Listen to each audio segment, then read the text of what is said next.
Pourquoi Saadani montre très tôt au sujet de ce sujet dominant? Parce que pour la seconde fois, Saadani montre tôt fait parler d'elle. Après la violente tempête soulevée par cette forgeronne qui s'est permise l'audace de critiquer des propos tenus par un shérif lors d'une conversation informelle entre lui et un célèbre marabout de la famille de Cheikh Sidiya, elle était revenue une fois encore au devant de la scène en tenant de nouveaux propos. La forgeronne Saadani, qui, pour certains, est allée trop loin en excursion verbale pour provoquer une polémique sans précédent, a été, il fallait s'y attendre, lapidée verbalement avec violence par des milliers de Mauritaniens, parce que, pour eux, celle qui appartient à la caste des forgerons, ces intouchables du bas de gamme de la société, est allée trop loin. Après la secousse sismique causée par le relais de l'information sur les réseaux sociaux et les plateformes par des opportunistes de tout genre, pour toute raison, finalement un calme avait suivi la tempête. Comme un malheur ne vient pas seul, une fois encore, la forgeronne est revenue sur la scène, fois en s'adressant à Wuldedo, personnalité publique, religieuse et un grand guide spirituel vénéré. La bataille des mots échangés sur la toile, dans la rue, dans les foyers, a tourné autour de la conclusion que Saadani, la députée, la forgeronne, ou les deux à la fois, avait tort, en tout cas, pour beaucoup de Mauritaniens. Je peux moi aussi donner tort à Saadani, même si c'était simplement par hypocrisie. Mais si je devais le faire, et même par hypocrisie, je dois savoir au moins pourquoi et qu'est-ce qui peut me pousser à incriminer Saadani la forgeronne. Parce qu'elle a dit que Wuldedo a failli à son devoir pour n'avoir jamais, même pas une seule fois, dénoncé les pratiques archaïques de l'esclavage et ces discriminations entretenues par des classes sociales qui s'arrogent le droit de domination sur les castes des forgerons, des griots, des esclaves et des nagis. Mais Saadani a parfaitement raison. Saadani a parfaitement raison.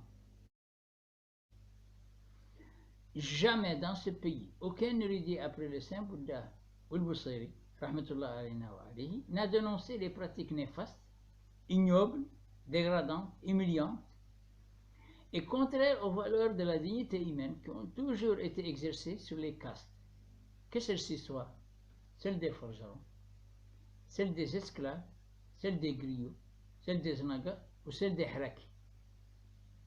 Mais cela se comprend. Les morts blancs, il faut oser le dire, qu'ils soient shérifs, guerriers, marabouts, qui sont les vrais pratiquants de ces discriminations, contraires aux valeurs morales, ne veulent pas les dénoncer, tout simplement parce qu'ils en tirent profit. C'est pourquoi, depuis la nuit des temps, ces morts blancs, dits de l'aristocratie, avaient fractionné et hiérarchisé la société à leur goût, à leur convenance et dans leur intérêt. Ils avaient les forgerons pour fabriquer leurs armes, leurs munitions et leurs objets utilitaires. Ils avaient des esclaves pour assurer leur logistique et pour apaiser leur obsession sexuelle. Ils avaient des griots pour chanter leurs louanges, très souvent même pas méritées. Et ils avaient des nagas pour garder leur troupeau.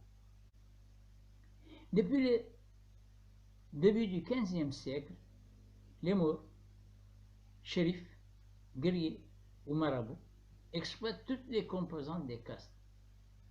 7 siècles, 700 ans que cela dure.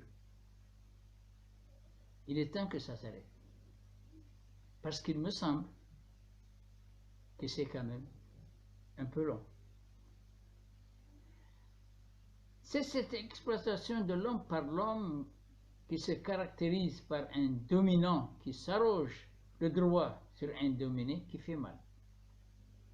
C'est ce sentiment d'injustice sociale et humanitaire qui a fait dire au président Qazouani à Ouadan que c'était un mal qui ne se justifie pas et contre lequel il faut mettre fin et dresser des barrières.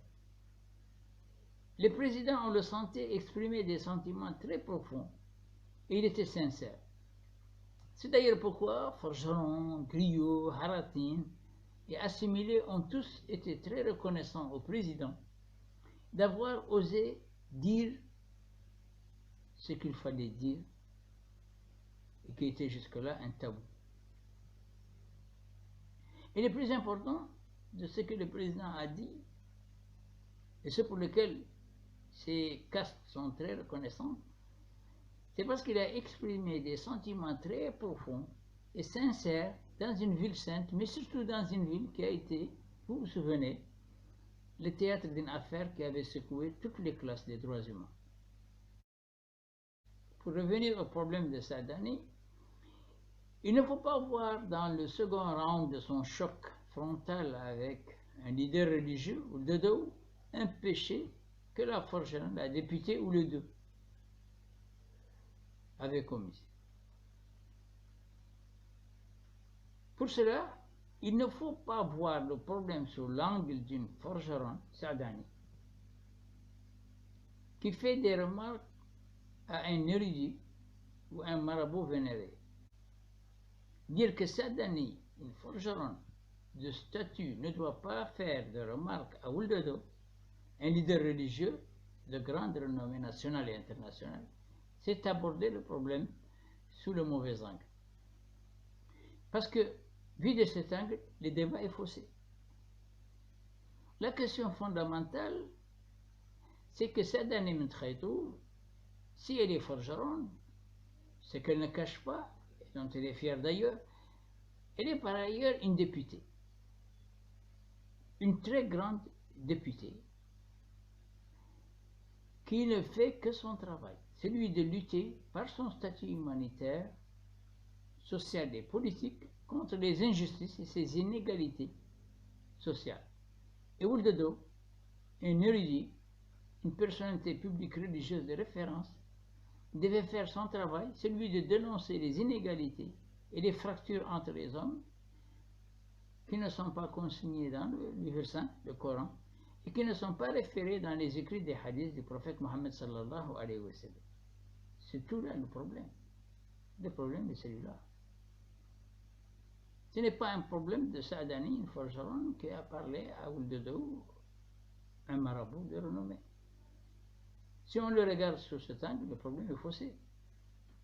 On regarde une activité humanitaire et sociale qui rappelle à un homme de religion un devoir qu'il devait faire. Quand il était ministre porte-parole du gouvernement, Sidi Mohamed Ould-Maham, un intellectuel, brillant avocat et une personnalité publique politique de référence, avait dit au sujet des forgerons: on est forgeron quand on exerce ce métier. Mais une fois qu'on n'exerce plus le métier, on devient ce que l'on veut devenir. Un officier supérieur, généralement, un professeur, un ingénieur, un ministre, un médecin. C'est-à-dire, on se colle le qualificatif du métier qu'on exerce. Ould-Maham peut le dire, évidemment, parce qu'il était ministre porte-parole du gouvernement, et il devait le dire à l'endroit de l'opinion publique et des organisations des droits de l'homme. Mais Ould-Maham n'est pas un forgeron. Il n'est pas un gris. Et ce n'est pas un esclave. Il peut dire ce qu'il veut. Mais Ould-Maham sait parfaitement que ce qu'il disait était faux. Parce que c'était faux. Des forgerons tous brillants ont été ministres, des généraux, des médecins, des ingénieurs, des journalistes. Mais jamais dans ces fonctions, ils n'ont jamais pu se débarrasser de leur identité sociale que faisaient d'eux les forgerons, qui étaient simplement appelés à des fonctions tout en restant ce qu'ils étaient. Ce n'est donc pas le discours de Qazwani, de Wodan, un discours qui a une très grande valeur humanitaire et sociale. Ce n'est pas ce discours de Qazwani à Wodan qui, il faut le reconnaître, exprimer des sentiments réels et profonds. Et ce n'est pas une fatwa de Wouldado qui changera les choses. Les choses sont ancrées dans des esprits de personnes qui ont hérité de leur ancêtre des pratiques dégradantes et humiliantes, qu'ils s'approprient comme un héritage et qu'ils continuent sans gêne à exploiter à leur profit. Mais ces mentalités ne changeront jamais. Ces soi-disant dominants, guerriers, marabouts et shérifs tirent un grand profit des dominés, des forgerons, des griots, des esclaves et des snipes. Le problème n'est donc pas celui de Saadani face à des shérifs ou face à des marabouts. C'est la morale qui est face à l'adversité. Et c'est bien là tout le problème. يدور يبني دولتنا ويدور يحمي حوزتنا ويحافظ على وحدتنا زعيم شجاع ومعاه بغلبيتنا والشعب عنده سيالي اليوم يا الشعب توحد جبار قايد فوقاني اليوم يا الشعب توحد جبار قايد فوقاني وخير تجبر محمد وخير تجبر محمد يا الشعب والقزواني وخير تجبر محمد يا الشعب